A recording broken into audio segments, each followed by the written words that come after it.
Joining me now is senior investigative reporter at the Daily Caller News Foundation, Richard Pollack. Richard, thanks for being here. Thank you.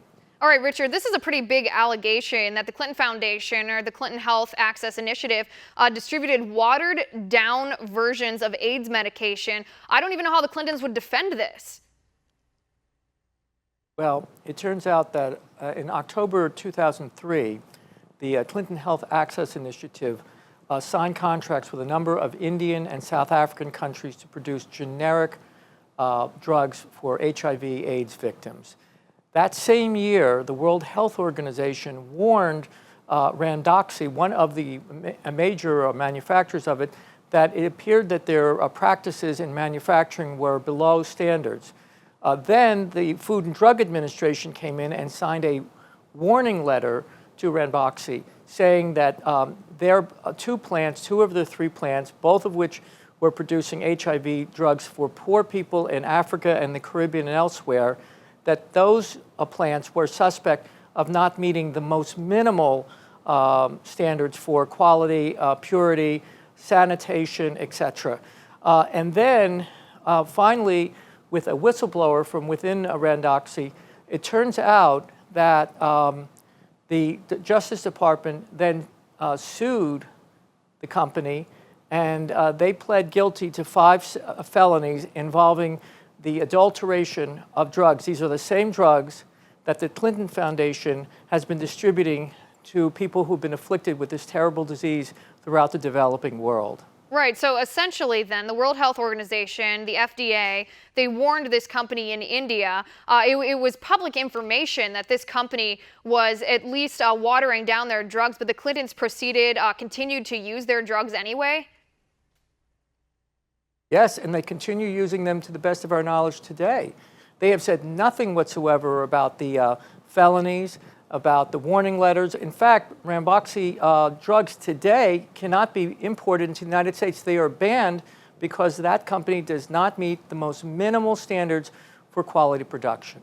All right, Richard, tell me about this congressional report. This is where this information is coming from. It's actually a draft that I believe was leaked to you, if I'm not mistaken.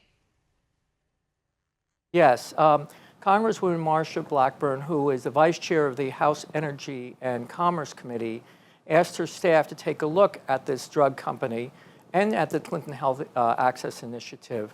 And they found these extraordinary findings, which really are shocking. It's unbelievable that an organization that claims to be a charitable organization could continue to send adulterated and diluted drugs for some of the worst diseases in the world, HIV/AIDS. And so she instructed her staff to go and do a thorough investigation. We received the 78-page report and felt it was important enough to share with our readers.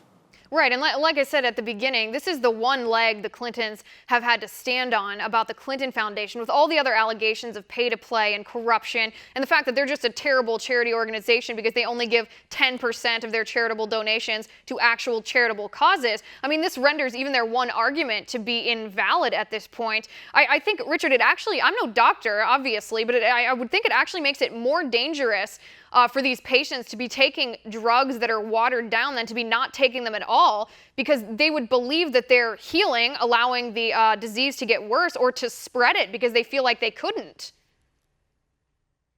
I was able to interview Dinesh Thakur, who was the whistleblower and worked at the company, who turned state's evidence to the Justice Department and the Food and Drug Administration and the U.S. Agency for International Development. I might mention that billions of dollars of American taxpayer money was used to purchase these adulterated drugs and send them to Africa.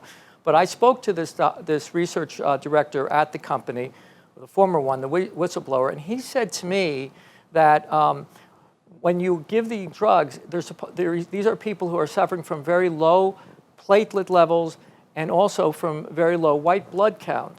And this is supposed to raise it up.